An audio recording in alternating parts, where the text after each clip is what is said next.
Welcome to Human Risk, a podcast dedicated to the understanding of human behaviour as a risk. Here's your host, Christian Hunt. Hello and welcome back to the show. On this episode, I'm exploring a question that sounds and used to be relatively simple, but nowadays is actually far more complex. And that question is, how can businesses do the right thing? Business ethics used to be a case of dealing with things like bribery and fraud, which companies tried to and often did manage with rules and processes. But nowadays, in a world where every employee and consumer has the ability to go viral on social media about things they don't like, it's a much harder dynamic to manage. Companies are under increasing scrutiny, not just for their business practices and supply chains, but also for their position on issues such as racial injustice and equality. The idea that they're simply there to maximise shareholder value while not breaking the law is no longer a tenable approach. But what can and should they do? What does doing the right thing even mean, and why does it matter? Well, I've got a few ideas on that, but my guest Alison Taylor has a lot more. She's a friend of the show, this is her third appearance, and there are links to her previous appearances where we discussed ethics and ESG in the show notes. Alison is a clinical associate professor at NYU-Stern School of Business and executive director of ethical systems. She spent the past 2 decades consulting with multinational companies on risk, anti-corruption, sustainability, human rights, culture and behaviour, stakeholder engagement, ESG, and ethics and compliance. So she knows what she's talking about. She's also the author of a brand new book out this week called Higher Ground, How Businesses Can Do the Right Thing in a Turbulent World. And in our discussion, we explore what inspired Alison to write the book, how she went about it, parallels between corporate and personal decision-making, and what she learned in writing it. As ever with guests I bring back onto the show, Alison is both engaging and incredibly insightful. So please enjoy, as I know you will, my discussion with Alison Taylor on doing the right thing. Alison, welcome back to the Human Risk podcast. Thank you so much for having me again. It's so fun to talk to you always. I'm so excited you're here. And the reason I've managed to get you back in your incredibly busy schedule is because you've got a book coming out called Higher Ground. Tell us about. Sure. So the full title is Higher Ground, How Business Can Do the Right Thing in a Turbulent World, which is already, I'd read that and I'm like, why would anyone embark on such a pretentious, overblown venture? So it's trying to define what an ethical business means today. So I suppose that's the first question. Who on earth would take on this fraught, controversial question where it's very, very clear nobody agrees? And I guess that's why I thought we needed the. As you know, I was involved in the compliance, ethics, investigations, risk community for many, many years. And then in about 2015, I pivoted to what is usually called sustainability, ESG, corporate citizenship. So that's the first reason I wrote the book. I moved from one area of this question of what is the right thing for business to do to another. And I was completely fascinated by the disconnect in the discourse, in the conversation, in different ideas of what a good or bad business really is. And I wanted to capture some of those debates and some of those dilemmas because I would tend to argue that there is a really fraught and confusing conversation going on out there. And the second thing is, I would argue that in the 2020s, for reasons we can get into, it has sort of become impossible to define what being a good business really means. And so I set out overambitiously to try and answer the question of, aside from all the cynicism, aside from the eye rolling, aside from the gotcha mindset, aside from the fact that no one really believes what business says anymore, there are a lot of leaders that would genuinely like to do the right thing for their business. They genuinely like to understand what it takes. And my argument would be there's an overwhelming amount of bad advice out there. Love it. So it's a small, unambitious project to really answer this fundamental question: is what should we, as consumers, as citizens, what should we expect from businesses? So how did you even start? It's a really good question. Part of the question is, what's been your life experience? What's been your career? What have you seen? And so I wanted, as I said already, to kind of capture these different lenses, these different views, these different concepts, and why they don't fit together and how that we need them to fit together if any leader is going to try to answer these questions. I think also, and this is the way that I ended up framing the book, I framed the book around a bunch of myths. So in chapter 2, I describe some of the kind of common tropes and cliches about what it takes to run an ethical business, like just don't break the law, or just balance the need of all your stakeholders, or just remove the bad people, or just don't get involved in politics. So there's a lot of bad advice, as I've already said. And so what I try to do at the beginning of the book is say, here's the status quo. Here's how we got to this really crazy point where nothing you ever do is good enough. And yet also nobody believes that anyone is doing anything reasonable or anything right. How did we get here? What is it that's happened? Why did it get so difficult to run a business? And then I really make the argument that we're trying to solve these very fraught and confusing and difficult questions, basically with a bunch of rusty tools and 20th century equipment. So I walk through a lot of what I think is that bad advice. And then chapter by chapter, I try to provide better advice. Because I spend all my time in the classroom and teaching students, I tried to write this for somebody that isn't, you and I are very deep in the ethics and compliance world. I also know a lot of people that are sustainability nerds. And I think in both those fields, there is very, very kind of confusing and inaccessible discourse. So you can really only understand it if you're really, really deep in the weeds. So I tried to provide something a bit more general and accessible that the average person with an MBA could read and get something out of. And I also tried to write essays on specific topics. So you could read a certain chapter or assign a certain chapter in the classroom, and you wouldn't need to read the whole book. So if I've done my job, each chapter, you can read the book in order, but you could also treat each chapter as an essay on a specific topic. So I've got an essay on corruption and one on how business should get involved in politics, one on how you measure and manage all these transparency pressures, one on how you think about culture, one on leadership, one on speaking up. So I've also tried to provide a sort of accessible guide to these topics that you could read and get something out of, even if you haven't been working in these areas for 20 years. And I love that idea of simplifying something that seems really, really complex, because, as you say, a lot of the advice boils down to, here's a set of rules that if you follow these rules, you'll be fine. And so what I liked was you're basically saying, and you mentioned it there about the sort of the 20th century machinery, which, a lot of the structures that were there kind of sounded okay and sort of looked sensible, but didn't really solve the problems. And so what you're doing is unpicking that orthodoxy. But what I liked was you weren't replacing something that was just slavishly do this and you'll be fine, which is some of the methodology that we've inherited. But you've actually sort of gone, okay, this is a bit more complex, but let's unpick this and let's unwind some of the orthodoxy.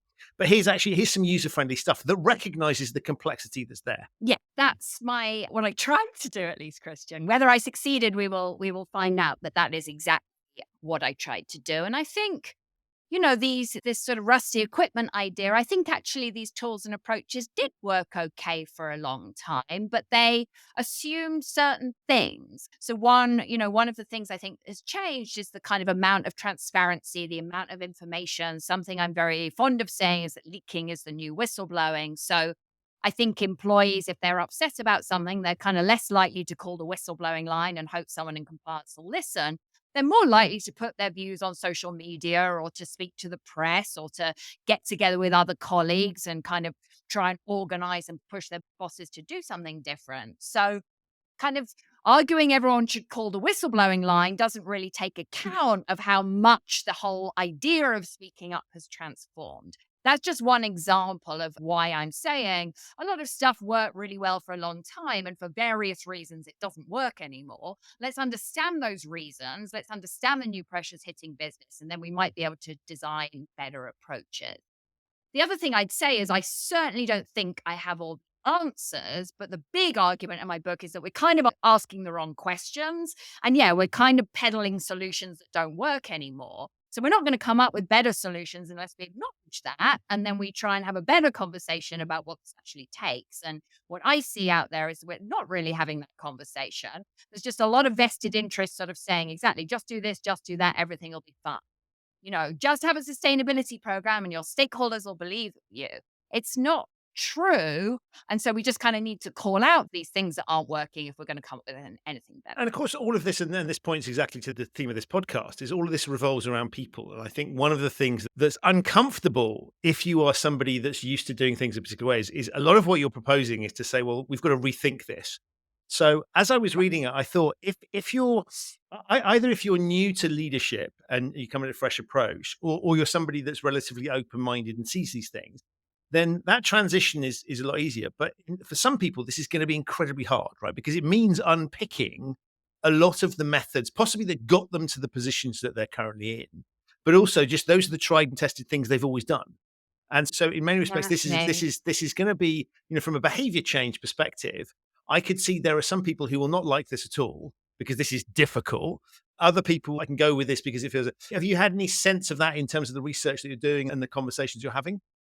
I think there are a lot of people obviously making money and having jobs and selling services on the basis of doing things in the old way. So, yeah, I should think a lot of those people will not like what I'm saying. But I think this is actually the similarity in our work and our books is that you also try and bring that human dimension into risk and into compliance. And you try and say a lot of this is this, or a lot of this is a waste of money. A lot of this is ineffective. It's just kind of performative. And so, let's again just assume that what we would actually like is for things to be better and and organizations to get into less trouble and people to make good faith efforts and to people actually to make the best use of their budget and time and resources on things that actually work. Let's just assume people would actually like to happen.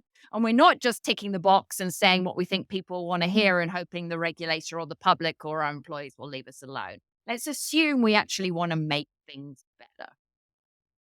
That was brave assumption, but I think that sounds crazy. well, no, but I think, there's no point in writing a book that sort of says let's continue to window dress here. We need to solve these specific problems, and so that's what you've really tackled. And what I thought was really interesting was the range of things that you go into. And I think one of the ones I really want to talk about is this idea that organizations have, in many cases, kind of felt pressurized into it. Sometimes they genuinely want to do it, have felt a need to take positions on things. And so we've seen it with things like Black Lives Matter. Can you talk a little bit about how you approach that and some of the findings you found in that space? Because I think it's a really interesting question where we see lots of organizations expending huge amounts of energy on being seen to take a position on something and support things. And your point I thought was quite interesting, which wasn't to say this is how you do it, but actually should you be doing it? Yeah, and I think, here it's interesting to look at the history of all this, right? And you and I are both old enough to remember. There was a time when business said, we don't get involved in these controversial questions. We are neutral. We are politically neutral. Politics is not our job. The business of business is business. We're just making money. There's this joke from Michael Jordan in the 90s, Republicans buy sneakers too. And why would you want to take a position and alienate half your consumers, half your employees in this kind of polarized, fraught world?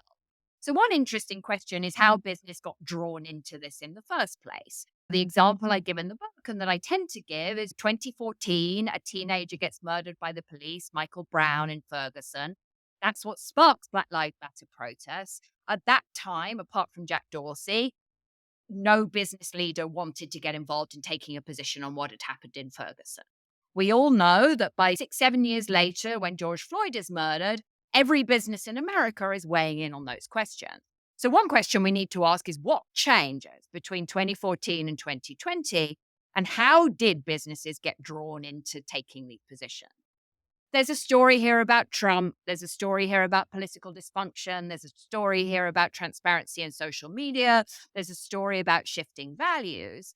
But what you see in the responsible business world is a lot of people sort of saying, your stakeholders care about this. Because your stakeholders care about this, you need to say something about it. And if you say something about it, your stakeholders will like you more and you'll have better values and better reputation. And people will want to buy your stuff because you'll have a better brand. There are a lot of people in the late 2010s peddling that view.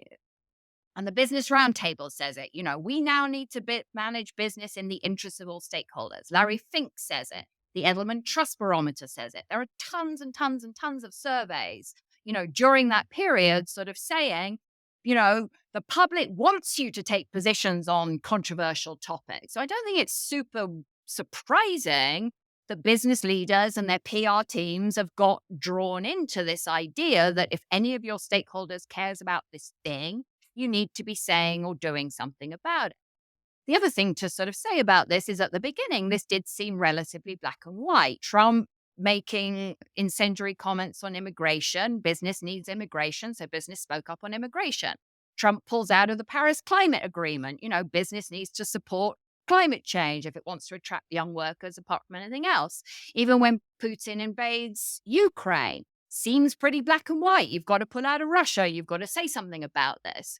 But then, as we know, more recently, we've started to have questions like abortion and questions like what's going on in Israel and Gaza, where it's much less black and white, and it's not clear really what the appropriate role of business is, either for doing something about this or even saying something about this. So I kind of think everyone collectively behind the scenes is like, we seem to have opened Pandora's box. We seem to have got ourselves into a very, very tricky spot here. How on earth are we going to back out of this without abandoning the whole kind of notion of sustainability and environmental and social responsibility and doing the right thing? Because you kind of can't do that either.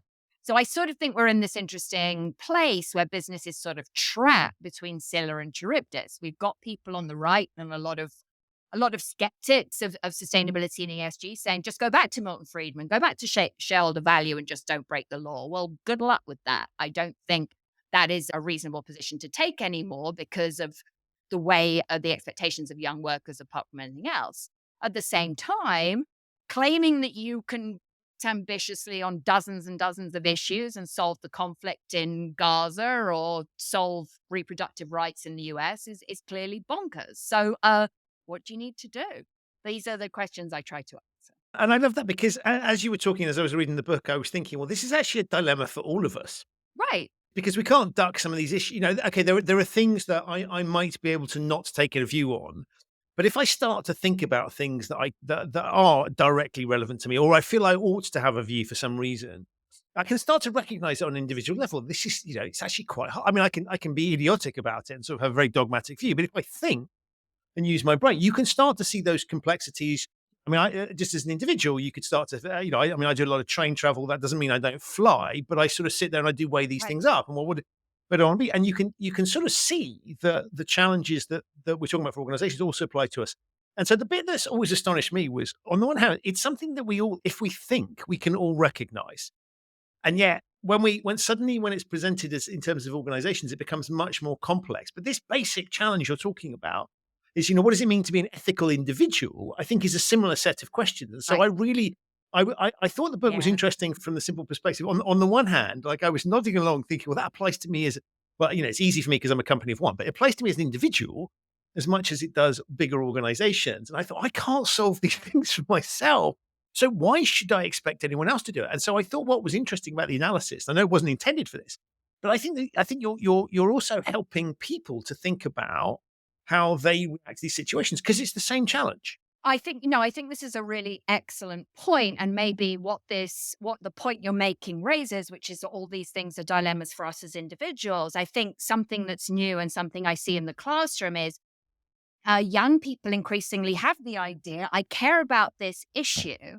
I maybe feel politically disempowered. I feel like I can't do anything about gun control or reproductive rights. But if I can get together with my colleagues and push my employer, push a company to do something about that, that's going to be much quicker than expecting a politician to solve the issues. And my company is far more likely to respond. So we've got into this super bizarre space, I think, where we're sort of almost saying stakeholders are like an electorate or employees are like an electorate, and leaders need to represent the position of those stakeholders in the public domain. But a business is not a democracy and stakeholders are not the electorate. And I think we need to think very, very seriously if we're going to take an aggressive position, even on, let's take something really controversial like gun control.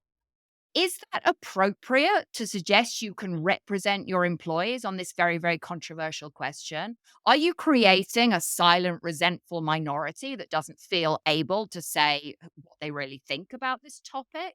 What exactly is your remit and role as a leader to make, decisions on political spending, to make decisions on taking public positions? Who are you representing and on what behalf? And then also, if you are claiming you can provide this representation or your speaking up does something, what are you doing to the political process? What are you doing to other institutions? Something I find really, really disturbing in the classroom is this idea of, And I asked a bunch of students recently because McDonald's was having a lot of problems with Israel and Gaza, and its different franchisees were taking different positions and funding different entities. So it's sort of like, why do you think it is important for a burger chain, arguably ought to be focused on the climate impact of beef, takes a position on the conflict in the Middle East? How did we get here, and what exactly are we saying about the role of business? And can we be a bit more considered and thoughtful about how all of this works and who exactly we're claiming to represent and on what basis? And I thought it's really interesting when you think about the idea of cognitive diversity, which we recognize is really Right. important so that organizations don't make bad decisions, right? We want to have a diversity of perspectives, not just within the organization, but speaking up within the organization and helping make better decisions. And so the moment you do that, of course, there are going to be things where that cognitive diversity might agree that this is a good thing. Mhm. But you're going to very quickly hit issues where to get the cognitive diversity, you are going to have a diverse range of views, and that's not necessarily going to sit nicely with some of these topics. You're going to if you've done your diversity properly, you are probably going to find Mhm. people with different perspectives, and so it's almost like Yeah. you can't serve both of those objectives. And it seems to me that cognitive diversity is incredibly important, as we've seen when that doesn't, when it doesn't play out. Say, for example, I don't know, banking in 2008 crisis. 100%. And there's as we know, in the US, there's been a huge focus on DEI and getting more representation and that of women and people of color in senior leadership. I'm all for it. But there is fascinating data showing that while this has been going on in the C suites of America over the last decade, C suites have become dramatically, of 9%, I think, either more Republican or Democrat. So that suggests that companies are hiring women and people of color to tick the diversity box, but women and people of color that agree with the prevailing views and political sentiment in that organization. So we're driving one form of diversity, but we're reducing it in another dimension. And then we're not really taking advantage of the real benefit of diversity, which, as you suggest, is different perspectives, different views, a proper debate, bringing new ideas to the table, better risk management, none of which you get if you just have a monolithic perspective, whether that's on climate change or animal rights or inequality or equity or anything else. Wow. I mean, it's every time. It's well, what I think is really interesting about all these topics is every time you look at them, as you see, your start point was this is not easy.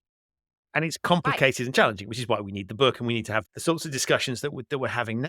But it really struck me that we've got ourselves into a position. Well, I say we haven't, because you and I have the luxury of being able to comment on this stuff. But businesses have got themselves in a position where they are already taking positions on stuff. How do you see them going into reverse gear? Because obviously, if something new comes along, then it's very easy to adopt new approaches. But this idea of unwinding where we're at is quite a challenge. Yeah, I mean, there's a lot of stuff I think that needs to happen in a lot of areas. So, one question we might think about is environmental and social commitments. So, if you go online and you look at companies' reports on this topic, what they say they're doing, you will usually find with most leading companies a sort of exhausting laundry list of activities. They've usually got 40 priorities laid out on a materiality map. They've got all this glossy brochure full of smiling children, and they say they're doing all these things that they are either not doing or they're doing in a performative way. So that's one area. Like, say commit to 3 things and do something proper rather than ticking the box on 40 things. I think something else we need to do is kind of reimagine ethics as a collective decision making process. So it's not necessarily about senior leadership imposing rules. It's not necessarily about having too many rules, certainly not about zero tolerance, which I quote you on in the book. But it's kind of understanding that these topics are fraught and they are difficult. And we need to, as organizations, have a conversation about what is the organization going to take a position on? What are they going to say they're going to do? And how can the organization otherwise leave it to employees to participate in the democratic process, have a private life, us not have to feel that we have to control what our employees are doing 24/7? Something I say quite often is, bring your whole self to work and it's only a matter of time before HR is in your home. So we've also started to treat companies as these sort of all-consuming vehicles for our values, our ethics, our political ambitions, how we have impact. It's kind of like work's taken over our whole lives, and we're now looking for corporations to solve problems they're actually not set up to solve. So how do we get back a bit of privacy, a bit of a personal life, a bit of an understanding that maybe it's not appropriate to expect our employer to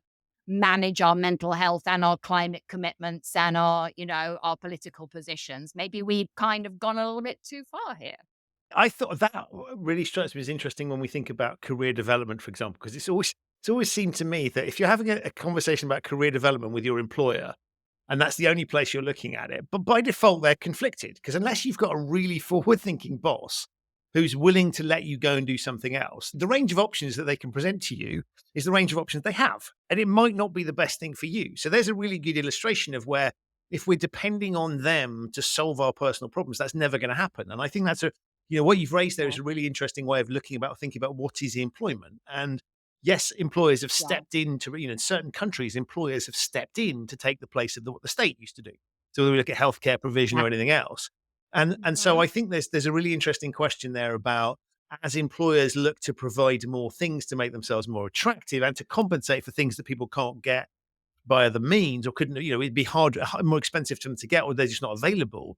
You've got this interesting tension. So I love this idea of actually reconstituting what the contract is. And I don't mean what it says in the employment contract. I mean almost the informal contract. And I thought that was interesting because the only way some of this stuff will work, to your point, and this is why I think your position in terms of the teaching you do is really interesting, is this isn't just about organizations doing something. It's employees also have to start recognizing that some of these things are going to shift.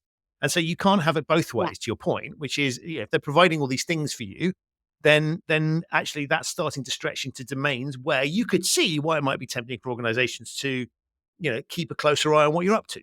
Yeah, and I think that has a lot of kind of implications. One is you don't have all these rights without responsibilities.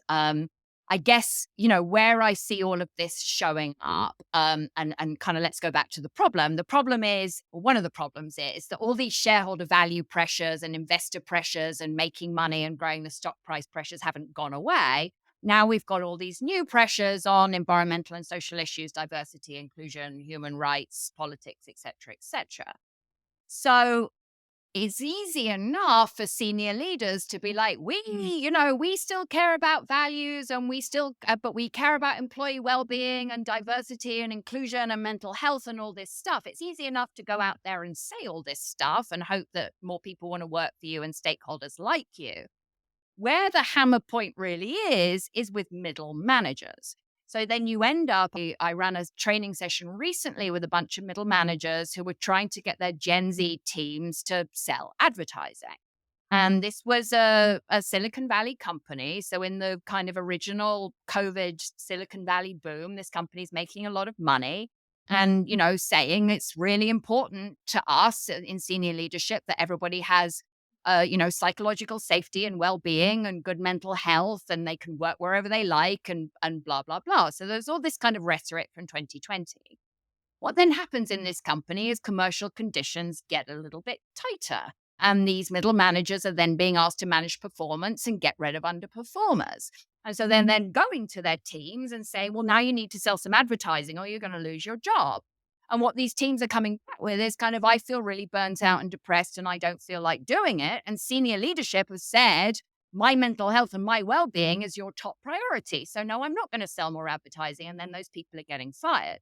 So I think what's happening is young people, and let's remember, right, if you're under 26 and you're a college graduate, you didn't work in an office before 2019. You have no idea what corporate culture was like before COVID. So we've said all this stuff to them that we're going to look after their mental health and well-being and psychological safety and inclusion. And we haven't made it clear they also still need to do their jobs and make money or they're not going to have jobs anymore. So this kind of comes up with these toxic tropes of kind of saying work's like a family and we'll look after you. Well, we won't. So let's be a little bit more clear and honest about that and manage young people's expectations and be fairer and more reasonable managers. I talk about how we've started managing like cool parents and how I think we're coming up with these kind of mixed messages and mixed expectations, and we're causing young people a lot of confusion and not doing anybody any favors in the process. And I love that analogy because back to my earlier point, right? That's a really good illustration of the dynamics that you're talking about are things that we understand in our private domains, right? The interrelationship between people, perspectives, and things. And so I love this idea of the cool parrot thing because it really resonates with me as you see, particularly as we see now, some of these god awful videos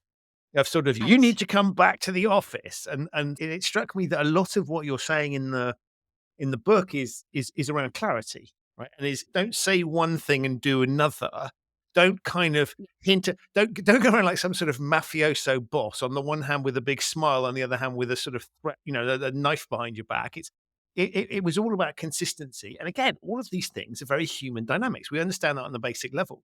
And so as I was tying this stuff back through, I was thinking, well, actually, we can, if we start to think about it in those terms, a lot of the things that you're saying, yes, they're challenging, but they're no more challenging than other things we've got to manage in other domains. Well, and all this over promising and overspending and sort of exaggeration is now causing so many problems that I think we kind of need to recalibrate from where we are. And then, yeah, I mean, I think again, it's about kind of having a more human approach to the workplace and thinking about culture, but that's not the same thing as saying you can have psychological safety at all times and we'll look after you and we'll nurture your well-being and so on. And so I think we need to be more restrained and more honest about what businesses can and can't do to solve these problems. And we need to communicate that much more clearly. We need to back off from all this kind of over promising. And we nearly really need to reclaim the idea that you ought to be able to do your job and go home at the end of the day and do whatever you want in your private life within reason. And that shouldn't be any of your employer's business. Right, which but often it is. I mean, like social, I always talk about social media as a weapon of mass destruction, or even if you got, I don't know, people getting involved in football hooligans. Prime example. What's the first thing journalists go sniffing after? Well, who do you work for? And of course, that's much Right. easier with LinkedIn. So societally, there's that link there. But I love this idea of trying to separate those two things and not actually mixing business with pleasure. Well, and a load of people have been fired for what they said on social media about Israel or Palestine recently. And so, I'm not saying this is easy, but I think we really need to take this question of kind of corporate overreach, corporate overpromising seriously, not least because it's driving all these allegations of hypocrisy and greenwashing and woke washing, and everyone's more cynical and exhausted than ever. So it would be one thing if all this stuff was working. It really isn't.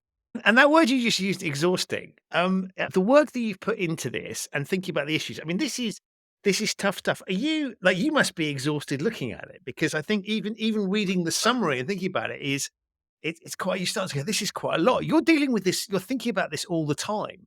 I mean, Yeah. are you sort of overwhelmed by the challenge? Sometimes, yeah. And sometimes, I mean, it's easy enough to be cynical out there. It's easy enough to feel this is all hopeless and nothing is changing. What I have in my favor is I spend a lot of time with very, very talented young people with MBAs, with undergrads, with exec MBAs. And to hear their perspective, though they worry me at times, and there are, kind of worrying assumptions and worrying developments, but I do spend time with talented young people, and I do, in general, have the view that things will be better when they're in charge. If we can just get to a slightly more sensible track and trajectory, and we can start to get to the point, and actually, kind of even ask the right questions. As I said at the beginning, it's not so much that I think I have all the answers. I certainly don't. I said at the beginning, I took on a project that was, very overambitious. My main contribution, I think, is to argue that we're just asking the wrong questions. Right. Which is good though, because I think because I do think that this to me a lot of this when I think behaviorally a lot of this is about framing. And the rusty tools and things that you talked about before, those were to continue the analogies of cast in a particular way. And I think the Mhm. mental models that we use were framed in a particular way for better or Yeah. for worse. And I like the fact that there's an acknowledgement in your thing that maybe they were fit for purpose. I mean, because I think it's really easy to now to look at how the hell why are we still doing this? And of course, things at some Right. point will, people don't just introduce things for stupid, to sort of thinking they're stupid. They No. will have introduced it for some good reason. And so we are where we are for good and bad reasons. But there's some intelligent thought gone into it. It's not all useless, but the framing of the No. questions I think is really interesting, important, and the ability to ask those. And what I liked was you were. And every time I had a conversation with you, is there's not that I need it, but I get permission to ask questions in a different way. and to be Yeah. curious and to why are we doing it that way? And I think that's super powerful because often that hasn't happened, and that's led to challenges, right? We've continued to do things that people, if they're honest, know don't make any sense. Yeah, I think that's right. And and it's just getting to the point. It's so glaring that we're wasting so much money and time and energy, doing stuff that doesn't work and is expensive, and then talking about stuff that isn't, there's just so many odd concepts and tropes out there. Just have a good sustainability program and you'll have a better reputation. This is something that some people say every 5 minutes, you'll have more stakeholder trust. Well, it's not true. There's overwhelming amounts of evidence that the best performing companies on sustainability get the most flack and the most activism. So we're not going to have companies take a better approach if we keep telling them just say all this stuff and everything will work out for you, and it isn't actually true. And you mentioned the word trust just then. You've talked a lot Yeah. about there's a certain trust barometer out there that I know you have views on. But it is interesting that again, there's a basic human concept that's there, and trust has been lacking, and trust is increasingly we're seeing that decline. And it seems to me that's a key thrust of what you're talking about here is getting that trust back and doing things that not things that will theoretically deliver trust, but actually things that genuinely will. Yeah, 100%. And one of the way that trust is used now commonly in the public domain is not anything to do with trust. It's about managing reputational risk. And even more concerning, it treats messaging as divorced from underlying behavior. It talks about you say these things and people will trust you more. Well, reason people don't trust you is that they don't believe that what you're saying is what you're doing. So we're not going to solve trust problems with better messaging and better PR and better climate commitments and more glossy brochures with smiling women in hard hats. We're just not.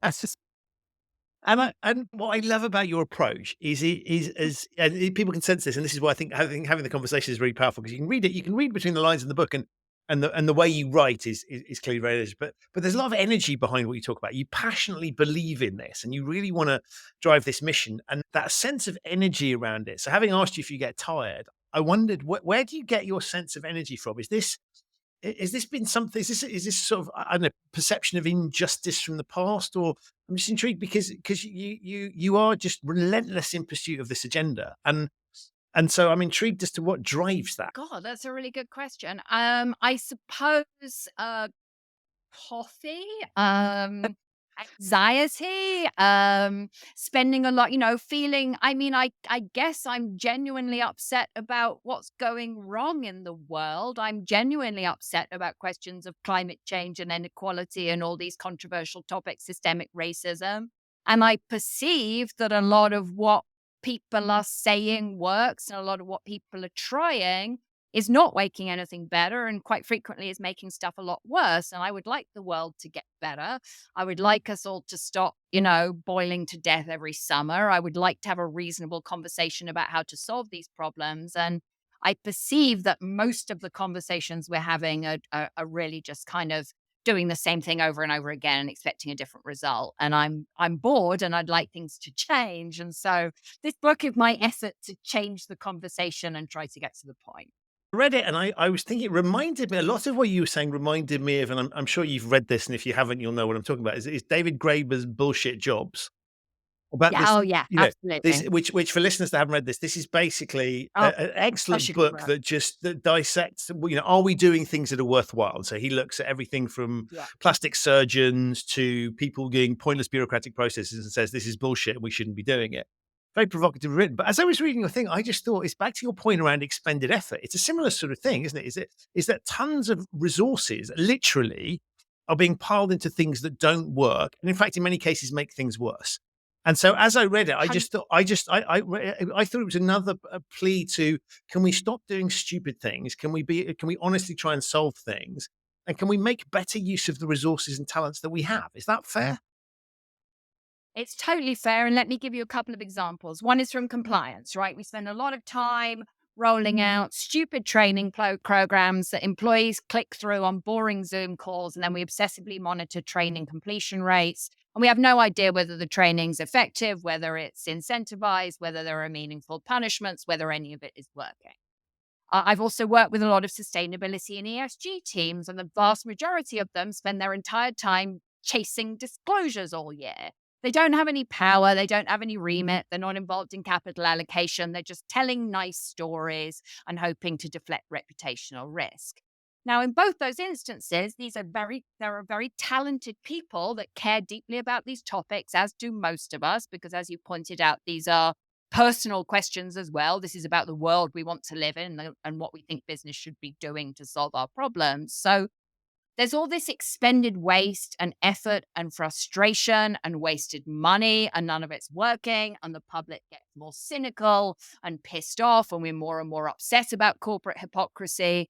And we just, and it's just kind of, yeah, why are we wasting all this time and money and effort? And what could we do that might actually work and might actually be more effective? And surprisingly few people are asking those questions. I know you do, but I feel like there are a lot of vested interests kind of parroting old paradigms, and we just need somebody to call it out. So I guess we're both trying that. No, I love that, and I think it's as I say, it just comes through in the way that you talk about it. And in your conclusion, clearly what you point towards is this is possible, right? Because you wouldn't have written the book if you thought this was there are people out there that would have written books that are sort of fantasy land, but you clearly believe that this can be done.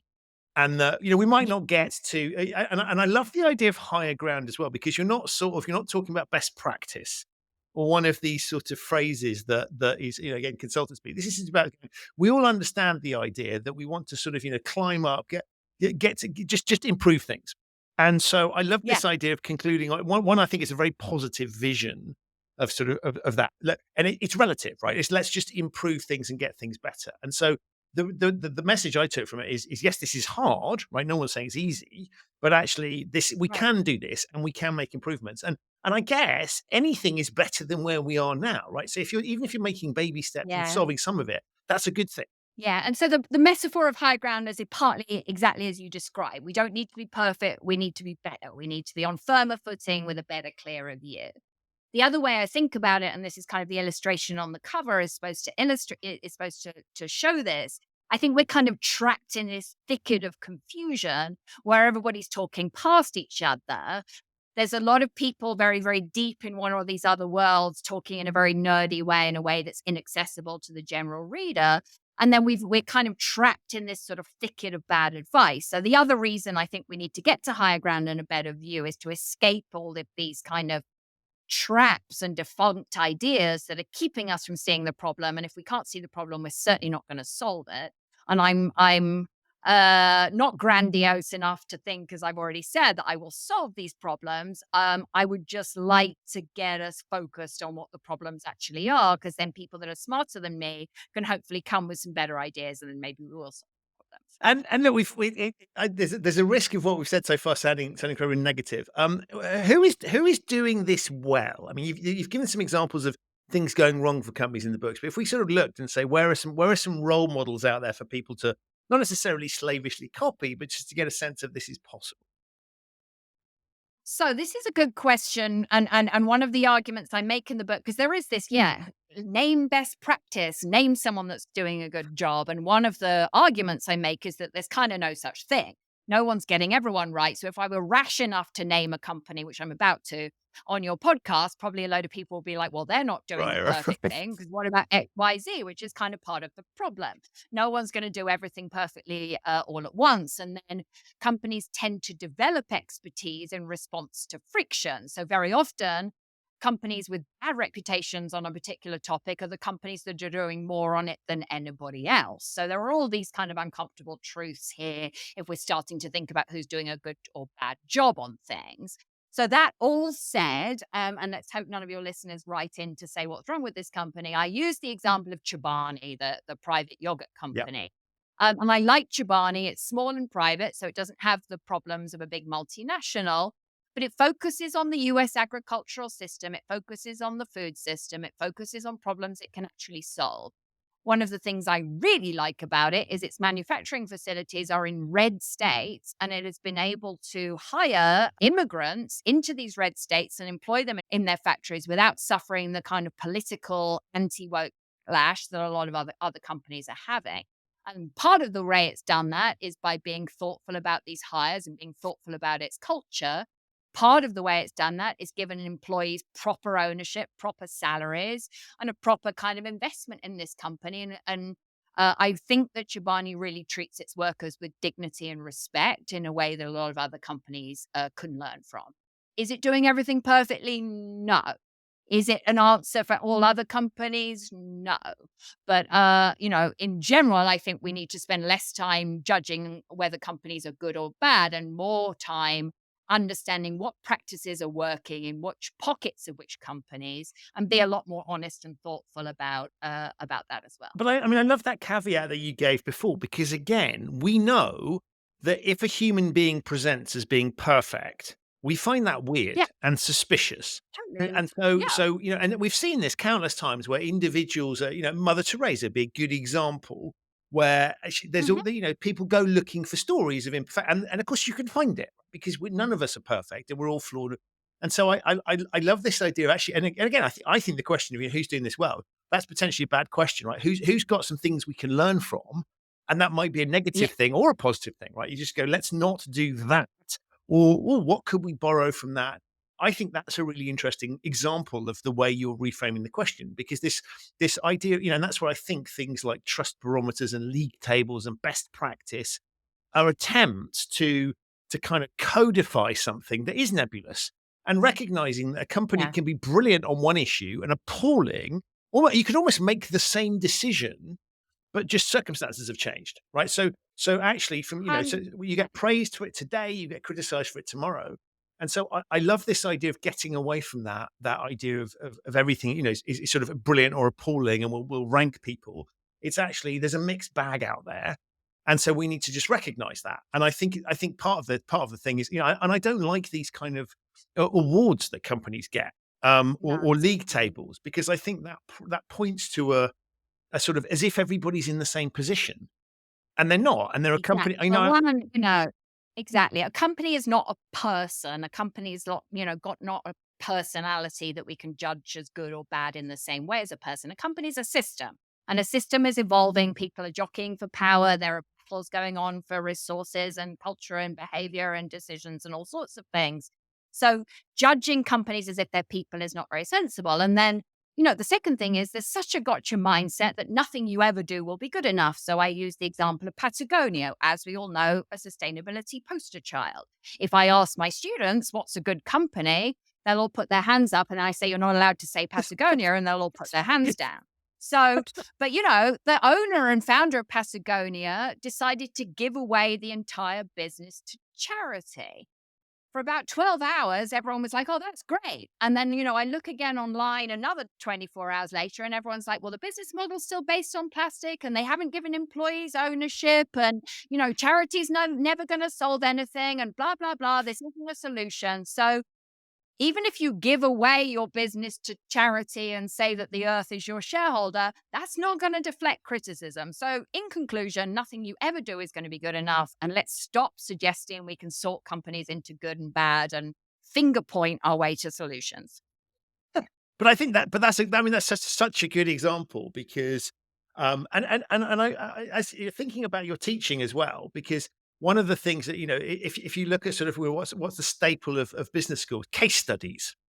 So Right. let's talk about a case study, and it's almost presented as, and we could look at, say, Boeing at the moment and go, well, that's terrible. What's going on? That's Right. awful, right? And so they get painted as evil, whereas we'll have somebody else who's painted good. And I think one of the things that misses, and one of the reasons I'm delighted that you're in there teaching to kind of bring some grey into that area in the nicest possible way, not grey tedium, but grey, this is complicated, Yeah. is to start to break that down, because I think actually a lot of the ways that we teach people about these things are almost, as you say, the black and white thing. And we need to start recognizing that there's complexity in this stuff. And you can, almost in solving one problem, you can cause another one, right? It's a sort 100%. of, this isn't a kind of neat thing that works. It's the sort of, it's the balloon thing where you squeeze air in one bit and it'll go somewhere else.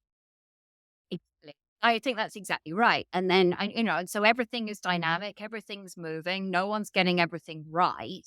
Um, But yeah, we're so bent on kind of trying to get everyone to tick the box, and we're so bent on peddling solutions and saying, yeah, just do this and everything will be great. I'm here to tell you, there's no such. Sorry. You talked a little bit about the generational change, which you hope, given what you're seeing with your students, is going to shift. And one of the things I always think is interesting is when we look at organizations that have had problems, and we could pick, for example, the post office in the UK with the scandal there, or any other organization that's had a problem, is, of course, you get new management coming in. And I always think it's quite challenging for people, either people that have genuinely have tried to do the right thing. We don't create a helpful backdrop for people to solve problems. And so if one was coming in as fresh management, then often it's really, really difficult job. And I wonder what your thoughts were for anybody that's taking over a situation that's not of their own making, or where they haven't been part. How can one start to think about this? Because I think it's really tough. I read somewhere, don't take control of the ship until everybody knows it's sinking, because otherwise it'll look like you were part of bringing it down. And so I wondered, as I think about, because I think we're going to get more and more of these things as transparency increases and people start to come forward. We start to see that actually individual company, it might be entire sectors that have issues, or it might be entire geographies. And what's your thought on people kind of coming in afresh? Yeah. And so I think, there's a reason that you get best practice compliance in companies that have had major scandals, right? So the best way to have change is to have the crisis, and that often provides the momentum for significant change, which in the absence of a crisis is often missing. So that's an unfortunate kind of reality of human behavior and human perception. At the same time, we can kind of see, used to have an old professor that said, you don't change culture by trying to change culture. You can also kind of see that cultures and leadership persist. I don't know how many CEOs both Wells Fargo and Boeing have had since their problems started, but it's several, and the problems still seem to persist. So the kind of organizational immune system is big and robust, and will very often kind of compensate for new leaders trying to do things differently. So I think you need to come in, you need to change structures and incentives. You often need to change a lot of people in senior leadership. You need to kind of create some political will and make decisions and think about the hard stuff if you're going to change culture. But it's also very, very striking that there seem to be problems that persist in organizations over and over and over again. So I talked to Dorothea Werner, who did the cleanup at VW after its emissions scandals, and she has some kind of wonderful quotes in the book about how she tackled that in a very kind of multidimensional, holistic way. So I think there's a kind of problem that doing this stuff is hard and it takes a long time. And then also that the kind of systems that we're all in are very, very persistent, and they will kind of correct even if people are coming in and making specific decisions. So it's not to say it's impossible. I think what happened at Microsoft in the aftermath of Bill Gates is kind of remarkable. I hear amazing things about kind of how culture and incentives and teamwork have been changed there. And Microsoft is now, again, more valuable than Apple. So something is kind of working there. But we do have this problem of the appetite for change and what it takes to drive change. And I think in most companies I've ever worked in or worked for, you kind of need a crisis to really bring all this stuff to the surface and do anything differently. And that's just unfortunate. And I wish I had a solution, but I don't. But I think that point you made about just changing people isn't necessarily enough, because that's often the solution that I get, we all think, oh, well, okay, well, we'll just change the person at the top. And you can see it in sport. Well, let's change the manager, or that's a new CEO, Right. or politics, right? Let's change the leader, because that's going to solve all these. Yeah.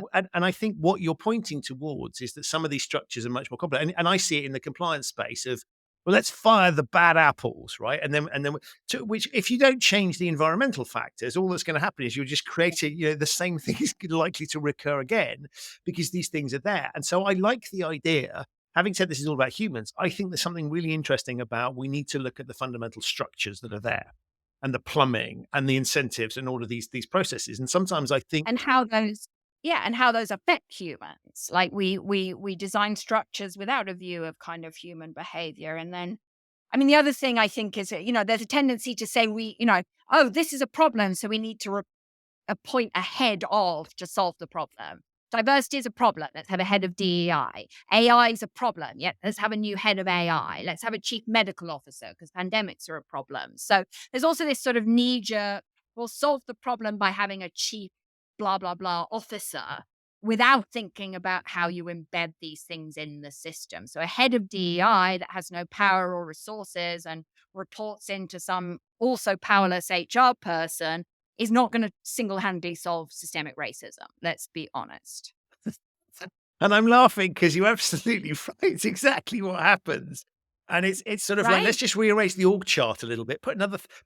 It's almost like let's bring another character onto stage because that'll make the play work a bit better. And it just doesn't. I think it's a case of really recognizing that and asking those fundamental questions. And I think there's something that's, back to your asking the right questions. There's something often lacking, which is it's easier to replace people than it is to change some of these other things. And so that leads us to that, which is all about not being willing to ask the right question. It's easy to appoint a head of DEI and say, here's our head of DEI and here are DEI goals. It's harder to know what to do about the pipeline and the retention and your policies and what you do if, your entire board is white men and they're going to take a long time to die off. Like these are hard questions. And then we're sort of saying just appoint a head of DEI and they'll single-handedly solve those questions. And they won't because they're hard questions. And then, of course, you can get rid of them. They were useless. We tried that, but they were useless, terrible. We gave it a go, couldn't work out. Yeah, and exactly. And so I think a lot of challenges, as you say, are deep-rooted in this world. But I love the positivity that you bring to this. And I love the fact that you're asking difficult questions and raising these issues, because I think, to me, the whole core point, and actually some of the things, the irony is some of the things that have caused these issues has been people asking those questions. And so what if there's one thing I took away from the book is really to say that we should just be asking those difficult questions and know that we're asking difficult questions. Because I think sometimes we can sort of go, well, there's a lot of idealistic politics and a lot of, well, they should do all these things, right? Recognize that what you're asking of people is challenging. Doesn't mean you shouldn't ask it. But I think the beautiful thing is if you're an activist, for example, I think, again, your book is targeting people within businesses, that it's a guidebook for them to think about it.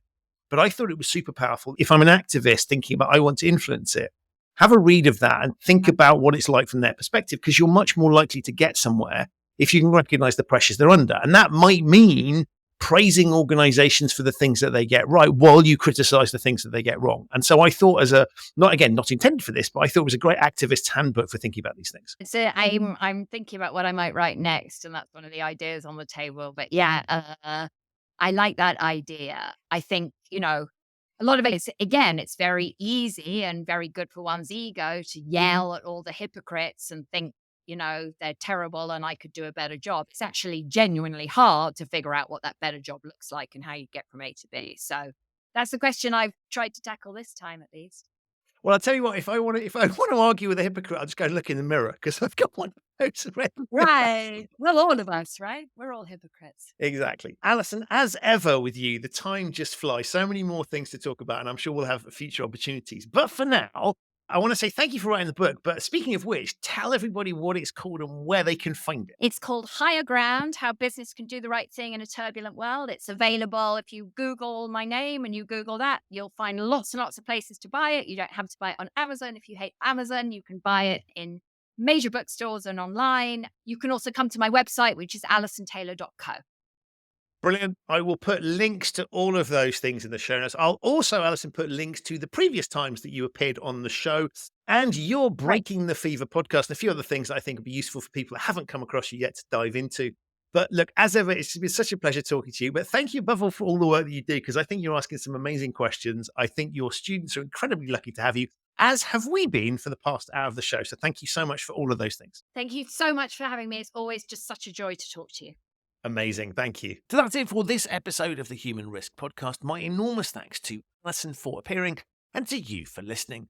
To find out more about Alison, her book, Higher Ground, How Business Can Do the Right Thing in a Turbulent World, ethical systems, and the other work that she does, plus the 2 previous episodes where she appeared on the show, have a look in the show notes. There are links to all of those there. If this is your first time listening to the Human Risk Podcast, welcome. You can subscribe wherever you get your quality audio content. It's available on all of the major podcasting platforms. If you like the show and have yet to leave a review, please do so wherever you download this. It really, really does help. To discover episodes of the show that you might have missed, visit the website humanriskpodcast.com. I'll be back very soon with another episode of this show, but in the meantime, stay safe. Remember that there is a solution as to what businesses should do when it comes to the right thing. And thank you so much for listening.